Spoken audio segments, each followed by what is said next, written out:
Today's topic is all about a feeling most of us try to avoid: confusion. It's uncomfortable, isn't it? It stirs up frustration, insecurity, and even shame.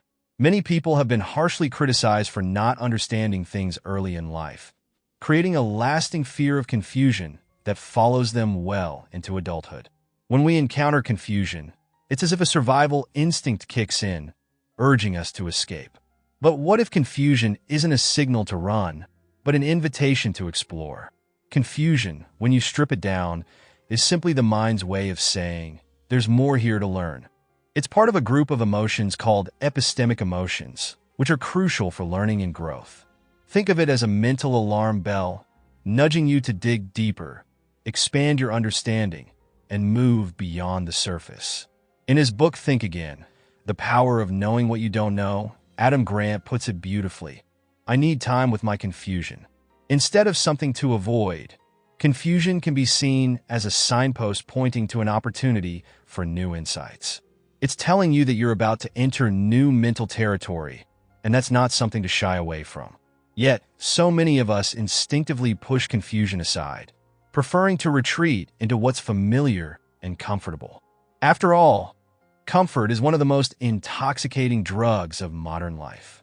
Our ancestors fought for thousands of years just to survive, and it's only in relatively recent history that many of us have been able to prioritize comfort and stability.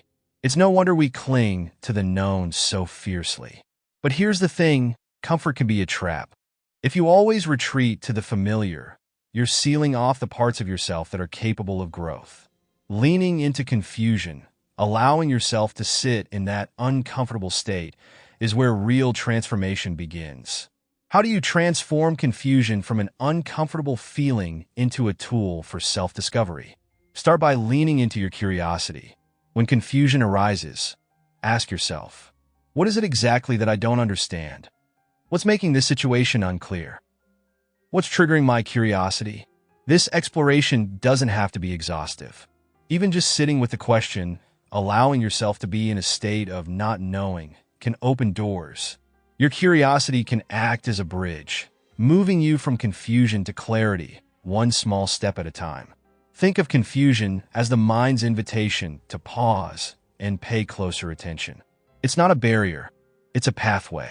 When you allow yourself to stay in that state, resisting the urge to retreat, you're essentially training your brain to become more resilient, adaptable, and yes, curious. The next time you feel confused, instead of dismissing it, try to view it as a cue to pause and engage. Sit with it. Ask yourself what it's trying to tell you. What if confusion isn't just a state to be resolved, but a place to be explored? What if, instead of pushing through, you spend a little more time unraveling the knot, allowing the threads to separate and reveal new insights?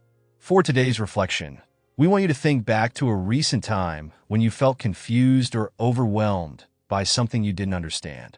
It might have been a concept, a conversation, or even a relationship dynamic. Write down that experience.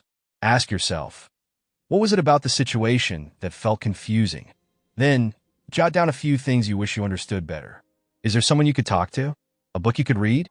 Or perhaps it's just a matter of spending more time with the question. Sometimes the best way to resolve confusion isn't to rush to an answer, but to linger in the question.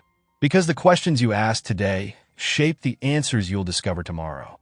We hope today's session has helped you reframe confusion as a valuable tool rather than a frustrating obstacle.